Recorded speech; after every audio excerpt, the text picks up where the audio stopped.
In 5, 4, 3, 2, 1. Hey, what's up, guys? We are back. It is the HPR Chronicles Podcast with Shakur and Smith. We are a podcast that covers current affairs.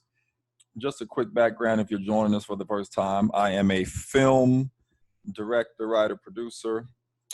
Just always had a love for history and politics and race and current affairs. And Smith here is a veteran of the Army Reserves and currently works for the VA. And he has a passion for the same. And together we are the HPR Chronicles with Shakur and Smith. Don't forget to subscribe on YouTube, ICT Group Digital. You see the little subscribe thing pop up probably, just reminding you, a visual reminder. And those for you who already listen on all of the streaming platforms where you get your podcasts, thank you and continue checking in. And if you have any questions or topics, feel free to email us, rptalktruth@gmail.com. Everything is in the description below. And as you guys can see, we are doing the podcast on Zoom for people that are watching on YouTube. Everybody that listens on the platforms, it'll be just another day with the HPR Chronicles for you. But everybody on YouTube, as you can see, we're back in quarantine and just trying to set a good example. Smith and I live in the same part of town, so we do see each other sometimes outside of shooting the show, but it's still better to be safe than sorry. You never know. He may go to the grocery store and touch a box of mac and cheese and get it. Then he comes here and shoot with me and I get it. And the same with me. I may go to the store and grab some coffee and see Smith and I give it to him. So, believe it or not, if we don't have to be together for long periods of time, talking without masks is probably best. So we're here on bringing it to you guys virtually once again. We always say, we're about truth. We're not pro any race or anything like that. We're just pro truth. If the truth offends you, we're sorry, not sorry. Not sorry is what we say.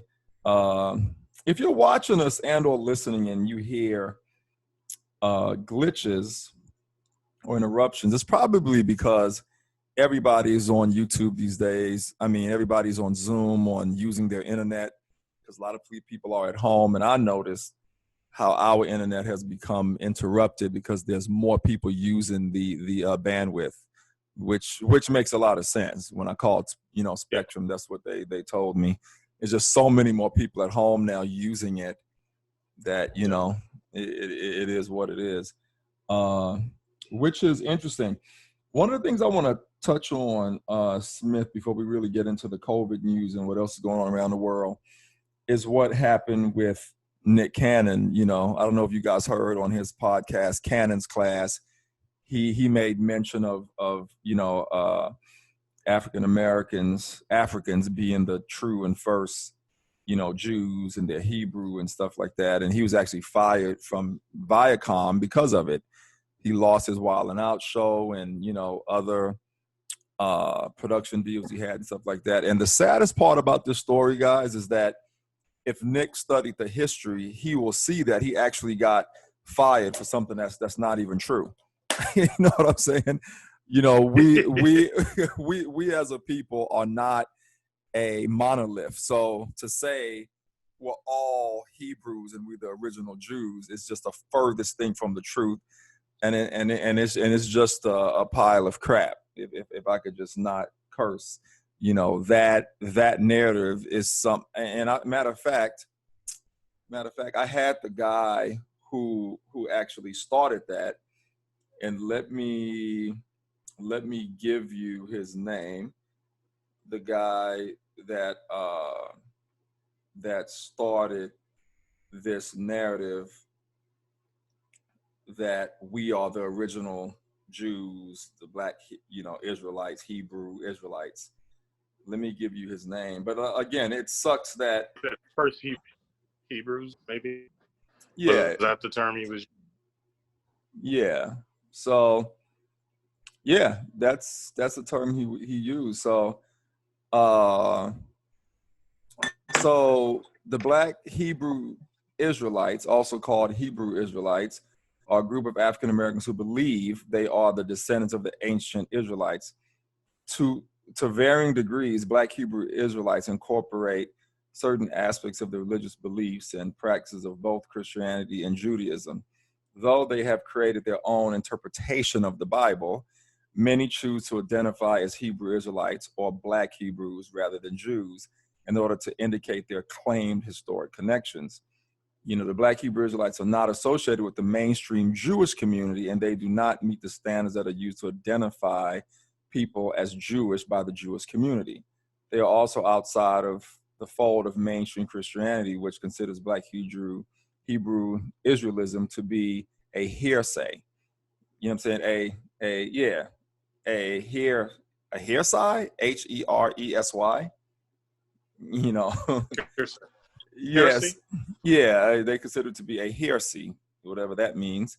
And the Hebrew Israelite movement originated at the end of the 19th century when Frank Cherry and William Saunders Crowdy both claimed to have received visions that African Americans are descendants of the Hebrews in the Bible. So that's where it all comes from. And if Nick had done his research, he would have found out for himself that Frank Cherry and William Saunders just created this narrative off of some vision. And in fact, we are not Hebrew Israelites. Africans are not a monolith. We didn't come from one tribe. We didn't come from one section of Africa. We didn't come from, what I'm trying to say? Not only did he have his facts wrong, but unfortunately he spewed it to the world and lost millions of dollars and was fired for just some ignorance that he had no idea of. Did they release him from everything? Because I thought. Fox kept him. Okay. Yeah, Fox and NBC kept him. Okay. But Viacom, which, all his Nick stuff, all his Wild 'N Out brand, all that stuff is gone. You know what I mean? And it's, and again, it's not even true. Like, that's what's so sad about it. It's not even true, man. It's if he came back and, I know he apologized and everything, but if he could come back, and that is, I've heard of like Israelites, just the way they come at you is so adamant. I can see where a person could fall and be like, oh yeah, I agree with that. Yeah, it feels and sounds good, but right, right, right, exactly. So, and the funny thing about it, no, go ahead. Just the last part was just say the bad part about it is that he got kept by those other MC and Fox, but he lost shows that he was actually running, which he built the brand. What I was gonna say is, had he, there is no truth about our history that he could have said that could have gotten him fired. You know what I'm trying to say? Yeah. There's nothing true about who we are as a people he could have said that would have gotten him fired. You know what I'm saying? Anyway, man, I wish Nick the best. I've actually met Nick on several occasions. He and I was going to do a celebrity car club and do like charity events and all that, because he's into cars like me. He owns quite a few classic cars, the way I own a few and stuff like that. And we had talked about it at one point, coming together and doing a celebrity car club and stuff like that. Haven't talked to him in years. I'm sure the old numbers don't work. And man, I'm the worst at keeping up with my peers in the industry. Like if I kept up with them more, I would have the new numbers and all that. But I'm not really that type. If there's nothing going on or nothing that we're doing together, I don't really check in and be like, hey, what you up to? So that's how I end up losing touch with people I know in the entertainment industry. But yeah, Nick is a solid brother. He's definitely one of our kings. you know, he's definitely led a great example in entertainment and as a brother as well. And it's sad that this happened to him, you know. And I feel even as an activist, he has done his thing. Yeah. It would have been better to come with some facts as opposed to something else. Absolutely. He had Professor Griff on there, man. Please. So transition. I'd love to transition from that to what T.I. just said. And I actually went on the site today and signed the petition. T.I. is doing the usorelse.org, you know, and then they're really trying to get this reparations thing going. And he was saying what I was saying. They believe that they've actually run the numbers, and they believe that every descendant of a slave should get 1 million, and it comes up to about 40 something trillion here, and in the UK it comes up to some billions based on the amount of Africans that are in the UK. And you know, like I was saying before, you know, they need to do Brazil as well and get the slaves from those favelas and all that stuff. And you know, but like I'll always say, it needs to come with some rehabilitation and education as well. You know, you don't want to just give a bunch of folks $1 million and then we end up back in the same place where we are with no banks and none of our own things, no property, no land. So all those things are equally important. But I did go on usorelse.org and sign the petition. And I encourage those who listen to our podcast, if you're African American, go on and sign it as well, because it's cool what they're doing, and reparations definitely needs to be had, you know. And I think that's a good number. I was thinking the same, like $1 million. I think I said that back at our reparations show. At least $1 million, yeah. You know, but they actually ran all the numbers and know what it comes up to and everything, you know. And it's funny how you and I were so far ahead of this, like since last year we talked about reparations. That's the number we gave, and we were just ahead of it a long time ago. But I'm glad some of our celebrity counterparts that get more attention than us are starting to say the same thing. Yeah, bring it out. Yeah, and bring it out. And one other thing he touched on too that I thought was really cool was that he said, and by the way, this is on the Breakfast Club today for those who want to know where to catch that interview. I like how he said all those white supremacists, you know, since George Floyd, their time is over now. I mean, and he's right. You know, their time is over. It's like it's done. You know what I'm saying? And he was talking about how it's hard for them to actually accept that. You know, hence the lady who got put in jail who was painting over the Black Lives Matter thing with black paint. I mean, they are upset that like it's pretty much done for them. The statues are coming down. They changed the names of the airports. They changed the names of the school. The rest of the world is going of military bases, which Trump talked about that recently. Which he's just anyway. Yeah, the rest of the world is saying, "Hey, it's time for this stuff to stop." So all of these, and I'm even upset. Yeah. I'm even hearing in other countries where it's a different whatever, where there was injustice or some type of slavery or slaughtering of indigenous whatever people, they're wanting to take any of those names that are associated with it, you know, in other countries too. I'm seeing, which is a good thing because it's correct. It's, you know, you wrote your own history and then you put these people up, but they're not. They shouldn't be celebrated or acknowledged the way they've been done. You know? Right. The Washington Redskins, you know, they're getting that name changed finally. Finally. But then there's still, you know, the Chiefs, or no, you still got the Chiefs out there, right?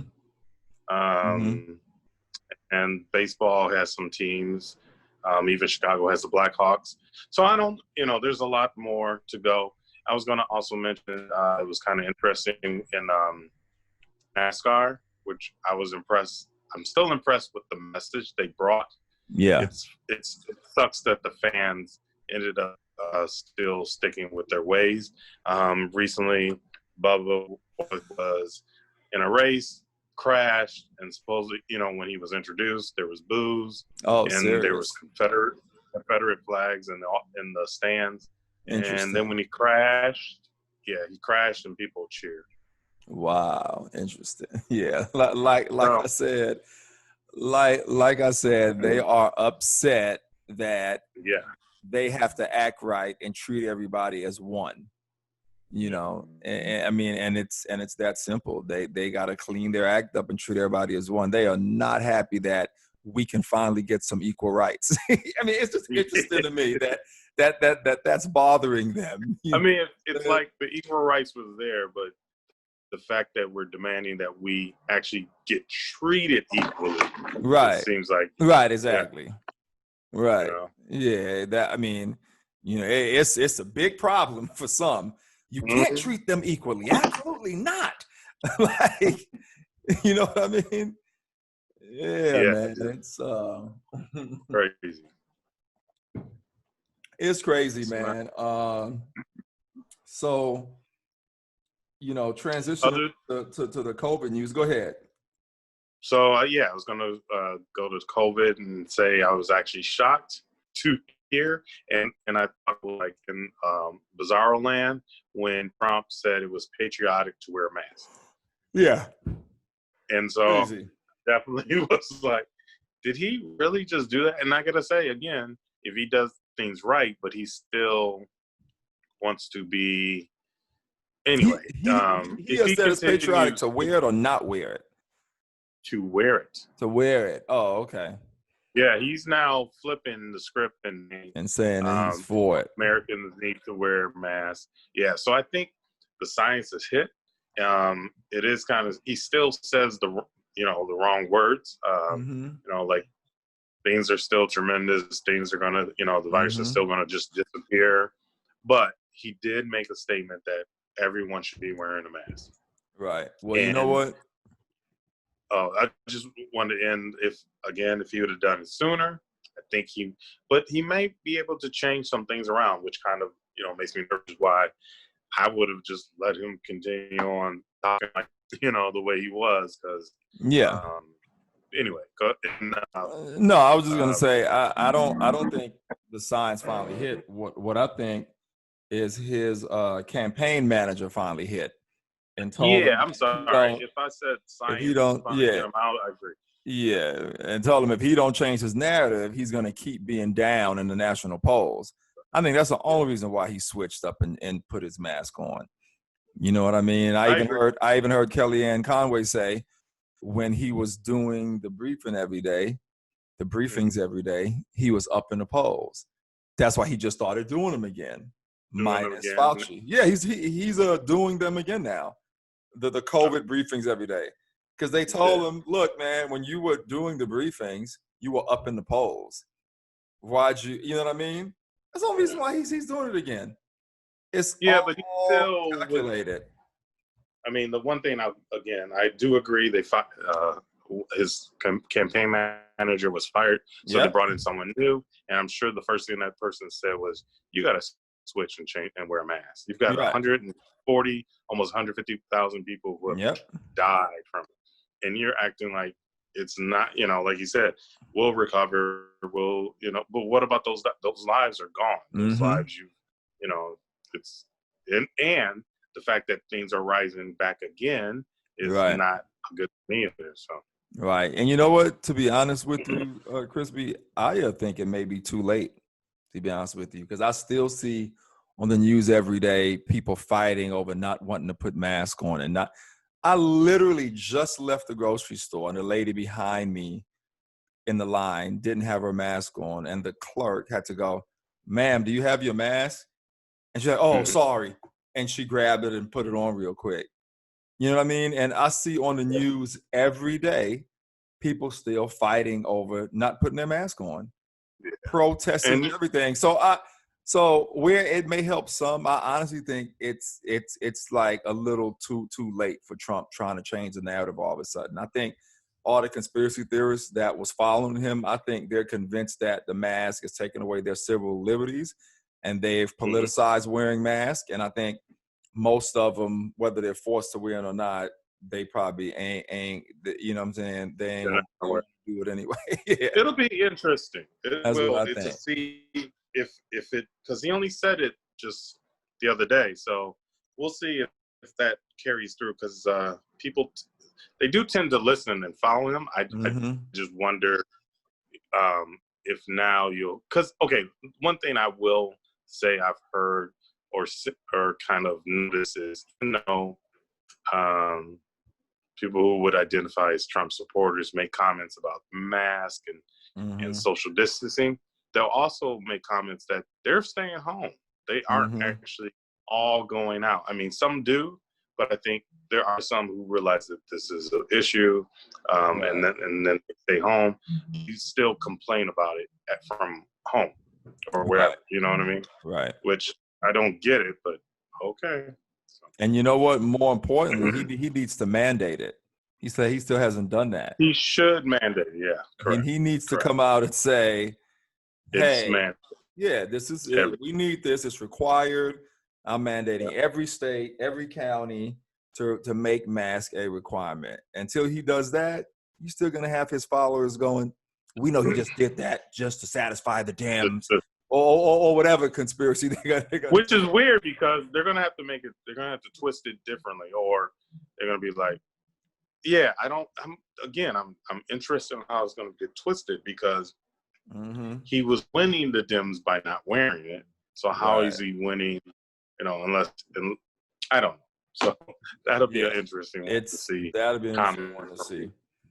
Yeah, it will. Moving on, guys, listeners out there. For one of the first, but let me go ahead. Interrupt you real quick and just say that one thing. You've mentioned how you've talked to nurses and stuff like that, and how they've said, it's not as bad as it seems in the hospitals. But I did come across someone who works in a hospital, and she was like, "It's pretty bad," and she was out having fun, and she even noted it, but she was like, "I don't want to be in that situation." And she was she's running as a project manager for different COVID studies that are going on for the hospital that she was at. It was just interesting. I haven't since I don't actually go into the hospital, I don't know what things are like, but I'm hearing, I used to hear back in April, May, how the hospitals are empty. It looks like a ghost town, but that's because of the outpatient clinic area being, empty or not being used. And then the hospital part, people obviously, if they had emergencies, were brought in, but cases were surgeries were being delayed and rescheduled because they were worried about the influx of COVID cases. So, right. I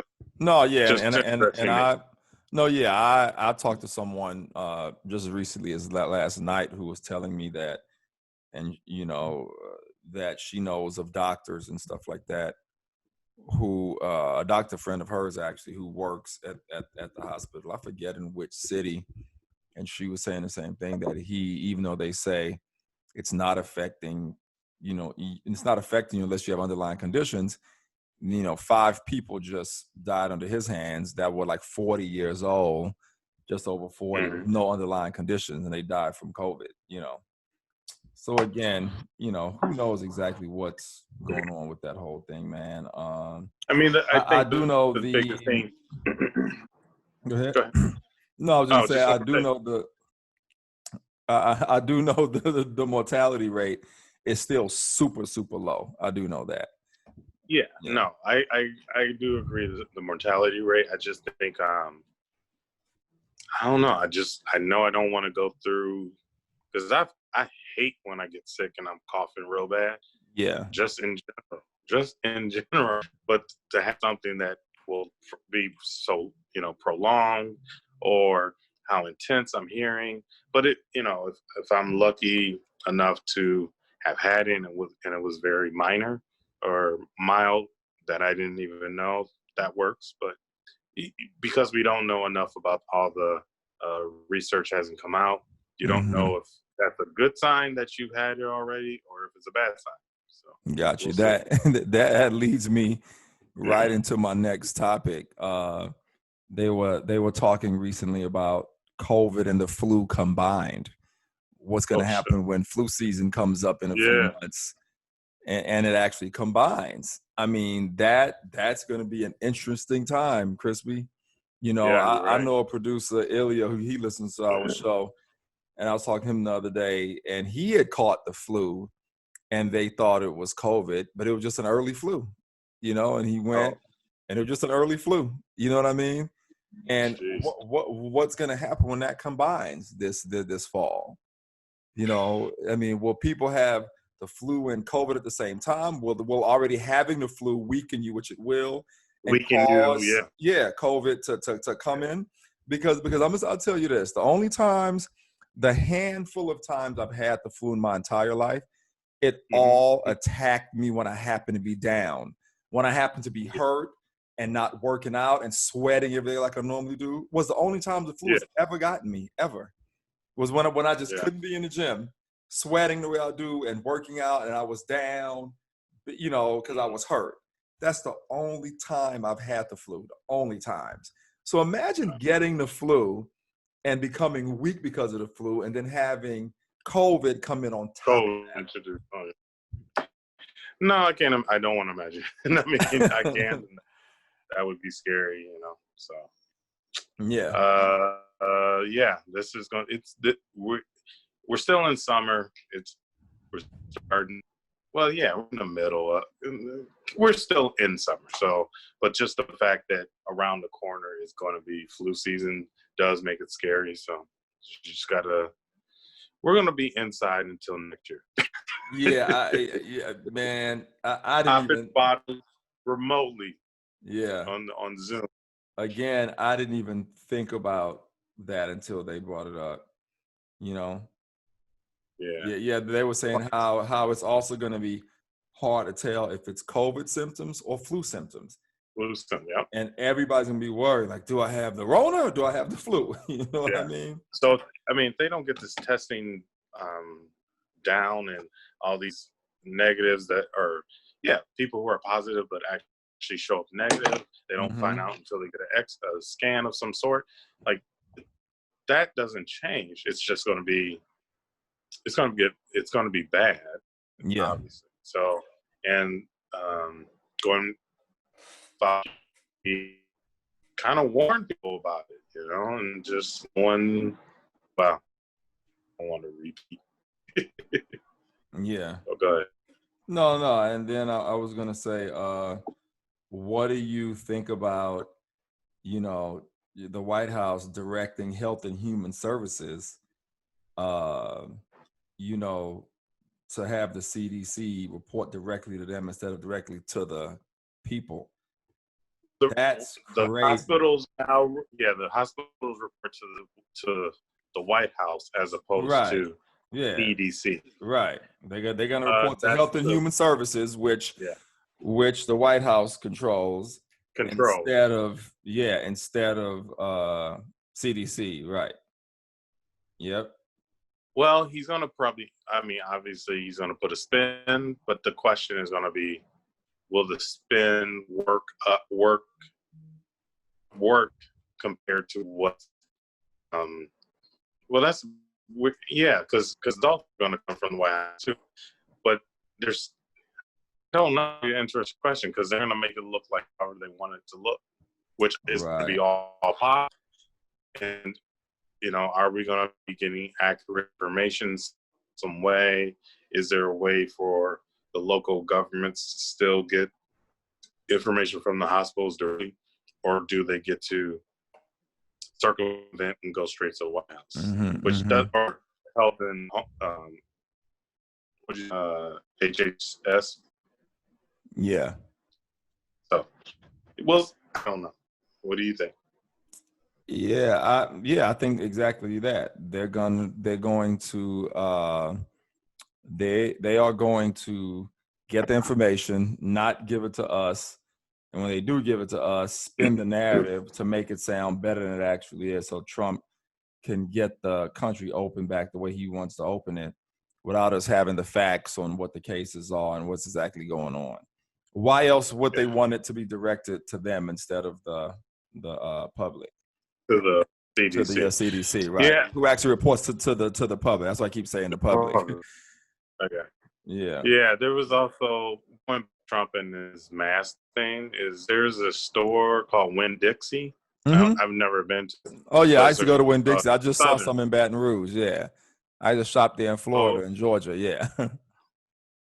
hours after he made his announcement that it is patriotic to wear a face mask, they said that Winn-Dixie Monday made it a requirement to wear a mask for customers in their stores. So going back, and I'm kind of going backwards, just to say that there are, and he does make statements, he can get people to follow and businesses to follow, which therefore will make it easier for the country and all. So we'll see, because it'll be interesting to see how, maybe they'll try and take it over themselves, where they're confronting people like, you don't have this going, you're not patriotic or something. Right. But anyway, all right, kind of brought it back. Yeah, that's gonna be an interesting one. The next thing I have on my COVID news list today is how Hong Kong had a third wave.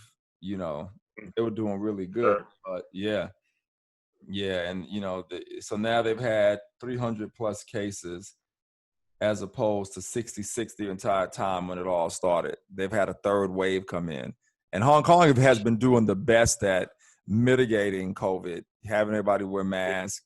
They're living life normal, and 300 isn't a lot, you know what I mean? But they're calling it a third wave, and they're really watching what's going on. And even though it's not a lot, I'm kind of glad Hong Kong is still making a big deal about it, because it keeps the cases low. You know what I'm trying to say?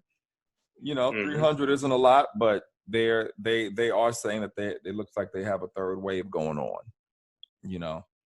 That's what I wanted to say about Hong Kong. What do you think about that? Going from 66 cases the entire time since this hit back in February, to now over 300 all of a sudden. Is it obviously? Is it? Are the borders open? Yeah. That's a good question. I mean, I don't know enough the what they're doing to. I know that everyone, I think masks are mandatory and have been, or at least in Hong Kong. Yep. So the question is, what causing the second wave? It could just be the fact, like I said, once people, just to be honest, like, could it be Americans coming over? Yeah, that's what I was saying. Like, I don't know if their borders are closed or not. Yeah, I don't know. I didn't check. I should have checked that, guys listening, but I didn't check to see if Hong Kong's borders were closed or anything. But since we're still talking about COVID, and the big question now is schools. Should they be reopened? You know what I'm saying? And you hear a lot of, let's just say Republicans who insist that kids back to school. And that one is a big debate, because so what happens if it gets it? How does the classroom deal with everything? How's the teacher? What if the teacher gets it? How does the classroom deal with it? Let alone the school, because you would almost say that if the teacher got it and the talked around and interacted with other students, not just hers, but other classes, it could spread. And even though kids are supposedly won't have any symptoms, be past it, or, that just.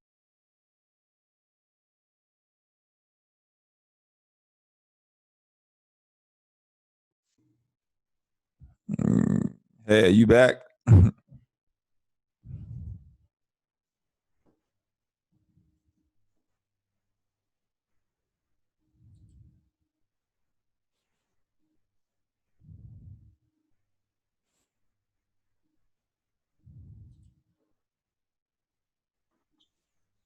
You're back.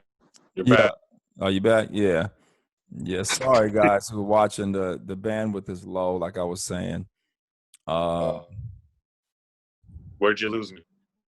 It's still recording too, which is cool. I lost you when you said, Schools? yeah, about the schools, coming in and going back to school. So Oh, it's just saying that. Oh, go ahead. What do you no, remember? just how some people say they should go back to school, some shouldn't. I mean, it's a really big debate. It is a debate. So the thing I worry is if you let the kids go back to school, which I understand the pros and cons, but the biggest con is what happens if a teacher gets it? How do the parents react for their kids? And then what if a kid unknowingly has it, spreads it, gets it to the teacher? I mean, it's very, because there's not enough to know, and just thinking that a kid, children are going to get it, they're going to get over it, doesn't automatically mean they're going to get over it. You don't know enough. We just don't know enough, and because kids were not getting it enough in the beginning, the kids are very low. I do have concerns. I do have a child that is 13, so I'm thinking about it too. Like, what happens with him? I know your daughters, but you've mentioned that they're going to be doing some hybrid. I'm not opposed to that either, but it's like kids every day, and they're supposed to wear masks. Really young ones, they're not going to be wearing the mask properly, and they're still going to be touching things. If they have the mask around their, going to be, the safest thing to do is not go back. Until and then and on top of that, when you add that aspect, if the teacher gets it, does that mean the kids need to be quarantined? Parents who had thought it would be okay and went back to work, especially if we have single parents, now they have to figure out how to deal with their sick child who has to be quarantined. It puts it back to the government and unemployment. I know people have their views on employment, but we're working, so it's not like I wish anyway. It's kind of frustrating, scary. Yeah. There's no plan that Betsy DeVos or Trump have put in, or any of their administration. Yeah, can you imagine being in school and trying to wrangle a bunch of kids to keep their mask on? No, and if you think about that, man, it's like, I've done a botanic for 3rd, 4th, and 5th grade, and no, imagine teachers when they're some kids are good, but if their household isn't about. I couldn't see her. The connection was really Hi, Layla. Yeah, I was saying, we'll probably just wrap it up, to our audience, because we keep losing signal. Hopefully all these moments were recorded. Just it's your daughter. Huh? I jokingly said it's your daughter's fault. Oh, yeah. Last thing I want to say real quick, and we'll wrap it up, is that I like how Finland created these breath tester prototypes, and they've shipped them to countries, including San Francisco, for more research. I think that's awesome. They showed on the news. It's similar to what, you have in your car. If you've been committed with a DUI, you have to blow into it. And this thing can connect, it can detect the coronavirus like in the moment. You know what I mean? Oh, wow. Yeah. I mean, and if this, it was really cool. Look it up when we get off the phone, when we get off of the show. If this thing gets out, that could be a game changer if this works, because you can literally open places back up and literally like swap the things out and test people as they walk in. And you'll know in a second if they have the virus or not. You know what I mean? So yeah, it's really interesting for all of the listeners. Check it out. Just Google it, go on YouTube and just put in Finland COVID breath tester prototypes, and you'll see it. You'll see how it works. If this gets done, it'll be absolutely amazing. And I think it'll help a lot of countries, schools, jobs, everything get back to normal. Yeah. Even for us filming, we would just test the whole set and the crew and the actors, you know what I mean? And just film, So yeah, that's the last thing I wanted to say before it shuts off on us again. Yeah, just to reiterate what your final statement is, if businesses are smart or innovative, something that's COVID related, or even your business, so that you can stay open during these times, is the smartest decision. I heard first thing I was saying, with you, gyms, if you can bring your equipment outside, that was what I would do. And it would just reduce the chances of other stuff. At least it keeps people open. So good luck, everyone who's going through all that. Yeah. All right, guys, that's our show. I mean, if it's a little choppy, we apologize. If it's too choppy sound-wise or visually, I probably won't let this show out, and we'll figure out this bandwidth thing. We'll see how it turns out. Thanks for signing on, Smith, checking in with us today. And everybody out there, wear your mask. It's not political. Don't forget to follow us on social media. Don't forget to subscribe once again on ICT Group Digital. It's the HPR Chronicles Podcast with Shakur and Smith, and we're out. Peace.